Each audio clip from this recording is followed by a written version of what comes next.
सूरज, अमन और अमित तीनों दोस्त आधी रात को भानगढ़ घूमने जाते हैं। तभी बीच रास्ते में उनकी गाड़ी खराब हो जाती है।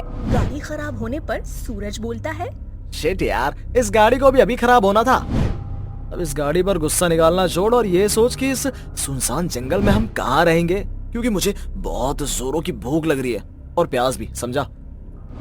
मैंने तो तुम दोनों को बोला था घर से निकलते समय कुछ खाने को ले लेते हैं, पर नहीं, तुम तो लेट नाइट पार्टी करने जा रहे हो। फिर भला रास्ते के लिए क्यों कुछ लोगे। अब देख लो, फंस गए ना इस जंगल में, इस गाड़ी के खराब होने की वजह से। अब साले तू अपना ज्ञान अपने पास रख, देखा मैं ज्ञान की जरूरत नहीं है, समझा। अबे यार, लड़ना बंद करो और यहाँ पर कहीं रहने का इंतजाम देखो। कहीं तो रात काटनी पड़ेगी ना, ऐसे जंगल में तो नहीं बैठे रह सकते। इतना बोलकर तीनों जंगल के कच्चे रास्ते पर चलने लगते हैं। थोड़ी दूर जाकर उन्हें एक बूढ़ा बाबा दिखता है, जिसके हाथों में एक लाल टेन होती है। बूढ़े बाबा को देखकर सूरज उनसे बोलता है, बाबा, यहाँ कोई होटल वगैरह कुछ मिलेगा क्या? वो दरअसल हमारी गाड़ी खराब हो चुकी है, हमें रात बितानी है। तभी अमन की नजर जंगल के बाहर कुछ ही दूरी पर एक वीरान हवेली पर जाती है। उस हवेली को देखकर अमन सूरज से बोलता है, अबे तू बाबा से क्यों पूछ रहा है? उनकी उम्र हो चुकी है। वो देख सामने, क्या आलीशान हवेली है। अपन लोग आज उसी में अपनी रात गुजारेंगे। अबे यार सूरज, अमन बिल्कुल सही बोल रहा है। आज रात को हम उसी हवेली में अपनी रात गुजारते हैं। और देखना, वहाँ कुआं भी है, अपने पानी का जुगाड़ भी हो गया। मुझे बहुत प्यास लगी है भाई। नहीं बच्चों, उस हवेली के अंदर मत जाना और ना ही उस कुएं का पानी पीना। वो भूतिया कुआं है। वो कुआं उस चुड़ैल के इशारों पर नाचती है। वो तुम्हें लालच देगा। वो कुआं भी शक्तिशाली है, जिसमें उस चुड़ैल की जान बसी है। अगर तुमने उस कुएं से कुछ भी लिया तो वो चुड़ैल तुम तीनों की जान ले लेगी। इसलिए तुम्हारी भलाई इसी में है कि तुम तीनों जितनी जल्दी हो सके यहाँ से कहीं दूर चले जाओ।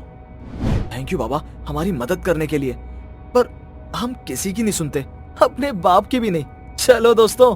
इतना बोलकर वो तीनों हंसते हुए हवेली की ओर चल पड़ते हैं। तीनों कुएं के पास पहुंचते हैं। तभी अमन बोलता है, दोस्तों तुम्हें याद है उस बुड्ढे ने क्या कहा था? वो बुड्ढा बोल रहा था ये कुआं शक्तिशाली है। अमन तू बिल्कुल सही बोल रहा है। क्यों ना इस भूतिया कुएं की शक्तियों को आजमाया जाए? हाँ? अमित कुएं की शक्तियों को आजमाने के लिए खाने की डिमांड करता है। अमन के बोलते ही उन तीनों के लिए तरह तरह के पकवान आ जाते हैं। ये देखकर वो तीनों बहुत हैरान हो जाते हैं। जिसके बाद अमन बोलता है, ये तो सच में शक्तिशाली है। चलो अब इस खाने को लेकर अंदर की चुड़ैल से मिलते हैं। अब तीनों अपना अपना खाना और पानी लेकर हवेली के अंदर जाते हैं। तीनों जैसे ही हवेली के अंदर जाते हैं, जोर से हवाएं चलने लगती हैं और बिजलियां कड़कने लगती हैं। कुत्ते बिल्ली के रोने की आवाज सुनाई देने लगती है। वो तीनों काफी डर जाते हैं और जैसे ही अंदर जाते हैं, दरवाजा अपने आप बंद हो जाता है। तीनों के रोंगटे खड़े हो जाते हैं। तभी उन्हें डरावनी हंसी की आवाज सुनाई देती है। वो तीनों जब पीछे मुड़कर देखते हैं तो देखते हैं कि हवा में एक चुड़ैल है। ये देखकर उनके हाथों से खाना और पानी नीचे गिर जाता है और वो तीनों डरते हुए बोलते हैं, कौन हो तुम? मैं तुम्हारी मौत। हमारी मौत? पर हमने क्या किया है? हम तीनों तो यहाँ पहली बार आए हैं। हमें जाने दो, हमने किसी का कुछ नहीं बिगाड़ा। हम तो तुम्हें जानते भी नहीं है। ये मेरा घर है, मेरा इलाका। मैं बरसों से यही हूँ। तुम तीनों ने मेरे कुएं का पानी पिया, उससे खाना लिया, तो अब तुम तीनों मेरे कर्जदार हो। तुम तीनों को कर्जा तो चुकाना ही पड़ेगा। हाँ, हम तुम्हारा कर्जा चुकाने को तैयार हैं। तुम बोलो, कितने पैसे चाहिए? मुझे पैसा नहीं, तुम तीनों की जान चाहिए और तुम्हारा खून, ताकि मैं तीनों का खून पीकर और 100 सालों तक जी सकूं। मुझे छोड़ दो। तुम जो बोलोगी मैं वो करूंगा। बस मुझे छोड़ दो। हाँ चुड़ैल, हमें छोड़ दो। देखो, हमने तुम्हारा अभी तक खाना भी नहीं खाया है, तो तुम अपना खाना अपने पास ही रख लो और हमें जाने दो। दोस्तों तुम दोनों क्या कर रहे हो? पता नहीं है कि बुरी शक्तियां उन्हीं पर हावी होती हैं जो डरता है। तुम दोनों अगर डर गए तो ये तुम्हें और डराएगी। तुम दोनों डरो मत, मैं तुम्हारे साथ हूँ। अरे मैं तुम्हें कुछ नहीं होने दूंगा। जो डर गया समझो वो घर गया। अब सबसे पहले तू मरेगा। इतना बोलकर चुड़ैल अपने हाथ ऊपर करती है और अमन को करंट लगा देती है। अमन को करंट लगता है और वो हवा में उड़ जाता है और एकदम से नीचे गिरता है। अमन के नीचे गिरते ही उसकी मौत हो जाती है। ये देखकर अमित और सूरज बहुत डर जाते हैं और दोनों भागने लगते हैं। चुड़ैल अमित के पीछे पड़ जाती है। अमित हवेली के अंदर भागता है और काल कोठरी के अंदर छुप जाता है। तो वही सूरज हवेली के बाहर भागता है जहाँ वो कुआं देखता है। कुएं को देख उसे उसी बाबा की याद आती है और सूरज खुद से बोलता है, इस चुड़ैल ने अमन को मार डाला। इस चुड़ैल से अपनी जान बचाने का बस अब एक ही रास्ता है कि मैं इस कुएं को तोड़ दूं और कैसे भी करके इस कुएं को नष्ट कर दूं। मुझे यही करना होगा।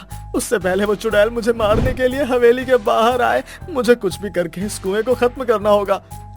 सूरज कुएं को खत्म करने के लिए आसपास औजार ढूंढने लगता है। तो वही चुड़ैल अमित को ढूंढने के लिए काल कोठरी के अंदर जाती है जहाँ वो देखती है कि अमित एक अलमारी के अंदर छिपा हुआ है। चुड़ैल अपनी जादुई शक्तियों से उस अलमारी को खोलती है और अमित के पास जाने लगती है। तो वहीं दूसरी ओर सूरज जंगल के आसपास कुछ हथियार ढूंढने लगता है। तभी उसे कुछ औजार मिलते हैं। अब सूरज सबसे पहले के ऊपरी हिस्से को तोड़ता है। कुएं का ऊपरी हिस्सा जैसे ही टूटता है, चुड़ैल की सारी शक्तियाँ खत्म हो जाती हैं, जिस वजह से वो अमित को मार नहीं पाती और अमित भागता हुआ बाहर आता है। चुड़ैल भी उसके पीछे आती है। जहाँ चुड़ैल और अमित देखते हैं कि सूरज कुएं के अंदर मिट्टी और तेल छिड़क रहा है। ये देखकर चुड़ैल जोर से चिल्लाती है, नहीं, मेरे कुएं को कुछ मत करना, उसमें मेरी जान बसी है। अगर उस कुएं को कुछ हुआ तो मैं हमेशा हमेशा के लिए मर जाऊंगी। तूने सही कहा था चुड़ैल, जो डर गया समझो मर गया। और मैं और मेरा दोस्त अब घर जाएंगे और तू इस दुनिया से। इतना बोलकर सूरज कुएं में आग लगा देता है और कुएं में आग लगने के साथ ही चुड़ैल के शरीर में भी आग लग जाती है। देखते ही देखते कुछ ही सेकंड के अंदर कुआं और चुड़ैल दोनों ब्लास्ट हो जाते हैं। इस तरह से चुड़ैल का खात्मा हो जाता है और सूरज अमित के साथ घर आता है, जिसके बाद से वो दोनों कभी भी भूल से भी उस गांव में नहीं जाते और अपने से बड़ों की बात मानना शुरू कर देते हैं।